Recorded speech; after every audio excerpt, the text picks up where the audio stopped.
La particularité de l'ESSP, c'est qu'on est entre deux mondes. On est entre le marché du spatial et le marché de l'aviation.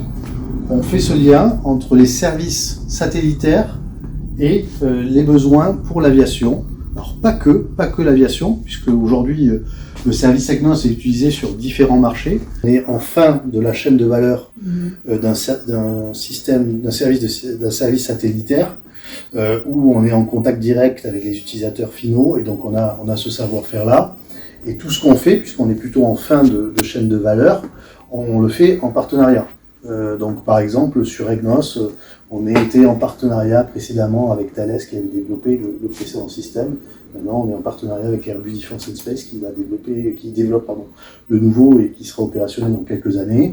Et puis sur le SATCOM, Iris, dont je vais vous parler après, on est en partenariat avec Inmarsat, Viasat maintenant, qui est le propriétaire de la constellation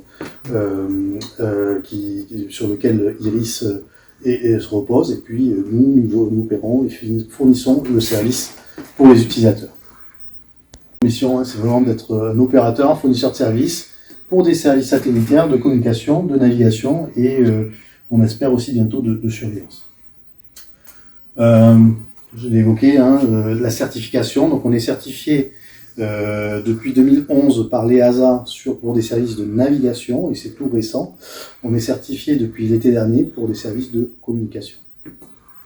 Puis des certifications plus classiques, ISO 9001 et puis 27001 pour les sujets de sécurité qui sont de plus en plus présents dans nos métiers.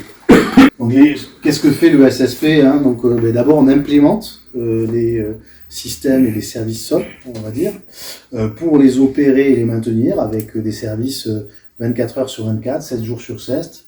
Notre activité première, qui est de garantir la performance de nos services, se passe au travers d'un monitoring et d'analyse du service. Les aspects safety, sécurité, sont très prégnants dans nos services. Et puis, en parallèle de ça, on assure toutes les activités d'ingénierie, de project management, l'interface avec les utilisateurs.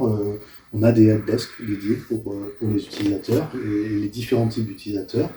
Des supports d'études ou de conseils très ponctuellement pour les utilisateurs mieux prendre en compte nos services. Et on a une activité qui est assez particulière, qui est une activité d'adoption. On a une équipe d'une douzaine de personnes basée à Madrid qui est dédiée au développement de nouveaux services sur des nouveaux marchés.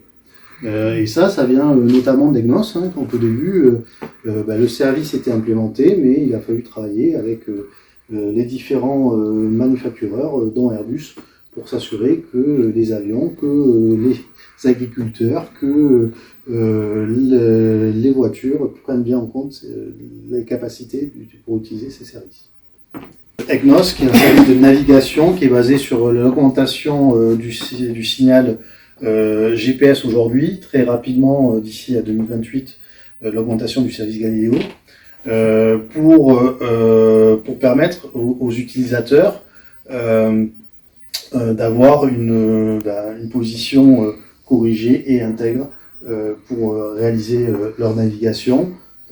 Et puis, donc le sujet de ce jour, Iris, qui est un service récemment qu'on a certifié et fait certifier par l'EASA, qui est un service de satellite de communication pour des services data link.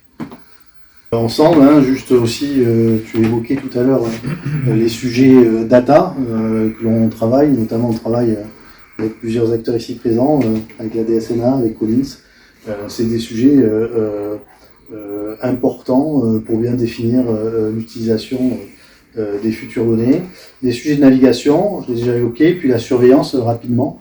On espère assez rapidement dans les prochaines années de pouvoir lancer des services de surveillance, donc surveillance au sens contrôle aérien, de permettre la séparation des avions. Donc dans un premier temps, avec des niveaux de service qui sont assez équivalents à ce qui peut exister aujourd'hui, mais assez rapidement dans des niveaux de service qui pourront nous permettre de traiter des performances qui ne sont pas aujourd'hui possibles avec des services satellitaires, et notamment je pense à de la surveillance pour des environnements pour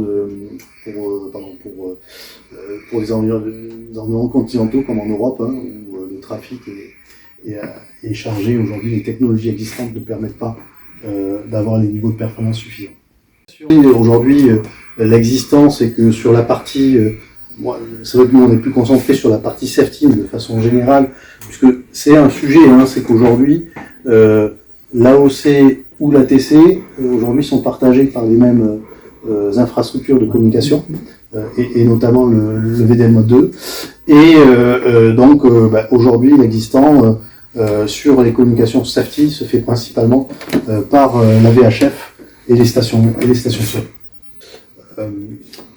Un problème plus important de congestion. Alors, avant le Covid, il y avait des études réalisées par l'Université de Salzbourg qui montraient qu'il pouvait y avoir une saturation, une congestion structurelle ciblée à l'époque autour de 2025-2027.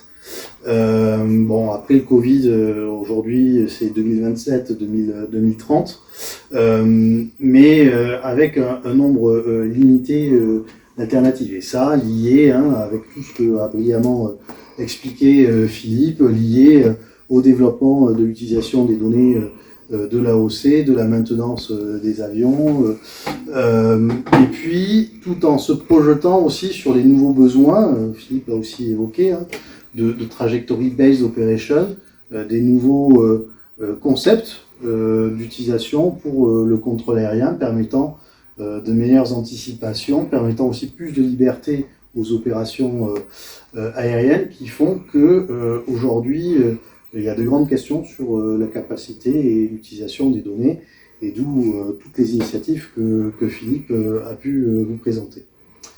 Ces problèmes, ils sont déjà présents, ils existent déjà. Je vous ai montré là, un retour du contrôle d'un contrôleur de Maastricht.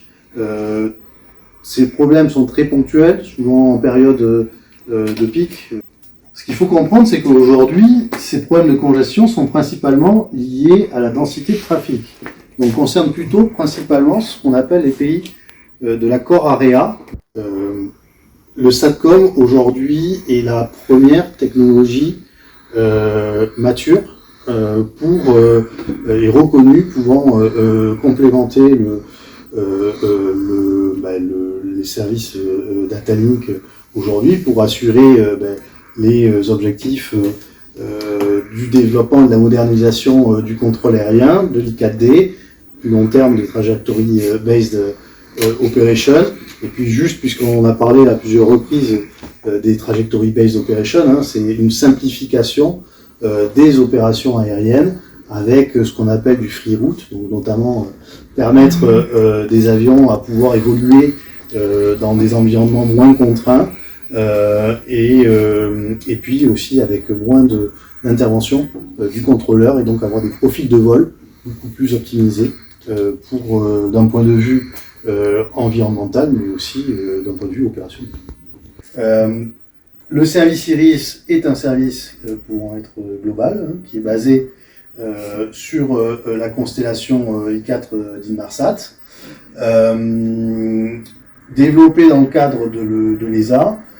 Aujourd'hui, l'implémentation du service est d'abord ciblée pour l'Europe, aussi liée aux besoins particuliers de l'Europe, mais clairement a pour objectif d'aller rapidement au-delà. Il y a déjà des échanges assez avancés avec la CAC en Chine, et puis des démonstrations de vue avec Singapour.